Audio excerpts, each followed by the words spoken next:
Josue 12. Gibuntog o gipanag-iya sa katawhan sa Israel ang yuta dapit sa silangan sa Jordan, gikan sa walog sa Arnon ngadto sa walog sa Jordan, hangtod sa bukid sa Hermon. Gibuntog sa mga Israelita si Sihon ang hari sa mga Amoryanon nga nagpuyo sa Hesbon. Ang gingharian niya nagsukad sa Aroer sa utlanan sa walog sa Arnon, gikan sa taliwala sa walog hangtod sa suba sa Habok. Ang utlanan sa Amon kining tanan sa gidakon sa katunga sa Gilead, ug sa silangan sa walog sa Jordan gikan sa lanaw sa Galilea ngadto sa Bet Jesimot, sa silangan sa patayng dagat hangtod sa tiilan sa bukid sa Pisga sa kasadpang bahin. Gibuntog usab nila si Og, ang hari sa Basan, nga usa sa mga katapusang kaliwat sa mga Rephaim, nga nagpuyo sa Astarot o Edrei.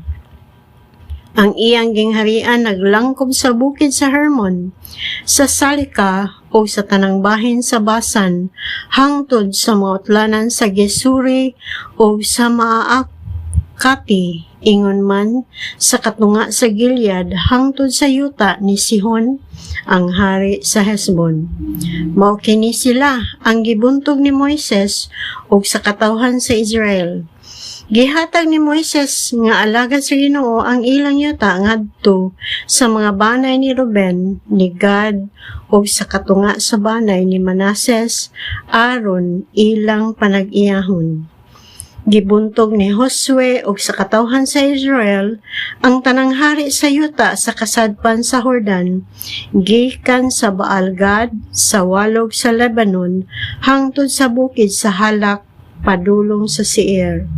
Gibahin-bahin ni Josue kining yuta o giapod-apod niya sa mga kabanayan aron maila na sa hangtod.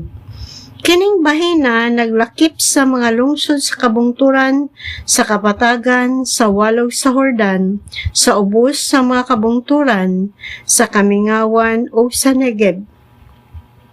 Kining yuta mao ang puloy-anan sa mga Hitihanon, sa mga Amorihanon, sa mga Kanaanhon, sa mga Peresihanon, sa mga Hibihanon o sa mga Jebusihanon.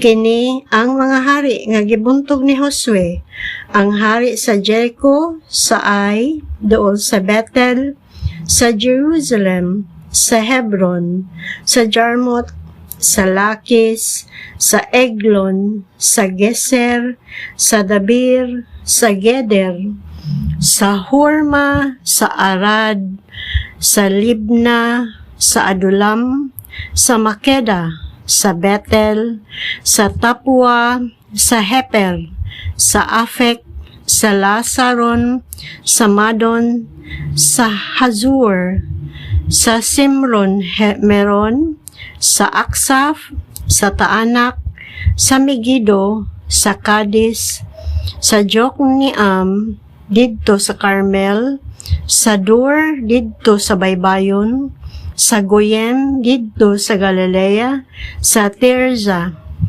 31 kahari ang tanan.